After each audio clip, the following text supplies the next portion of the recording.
practical to give animals the same rights as humans? Honorable judges, is it ethical to impose human-centric concepts of rights on animals, those who cannot comprehend or utilize them? Would this truly benefit their welfare? Definitely not. Nepal is an agricultural country. About 65% of the entire population dependent upon agriculture. In Nepal, animals such as cows, buffaloes and goats are integral to farming practices, providing essential services such as plowing fields and producing milk. If we give animals the same rights as humans, then farmers might face restriction on the use of these animals for labor or other productive purposes. This could lead to reduced agricultural efficiency, higher food prices, and economic instability.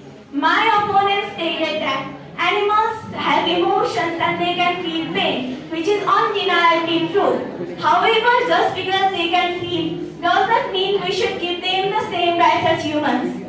By equating feelings with rights, we risk diluting the very essence of what it means to have rights in the first place. If we provide animals the same rights as humans, then if a monkey steals food from a human, would it be considered theft? What kind of legal recourse would the human have? Similarly, if a bee stings someone, would it be considered assault? Would a bee need to face trial for its actions? What kind of court would handle such cases? Would we need a special tribunal for animal criminals? These scenarios sound like a comedic take on legal system rather than serious proposals highlighting the absurdity of treating animals with the same rights as humans in legal context. In summary, giving animals the same rights as humans is neither practical nor sensible.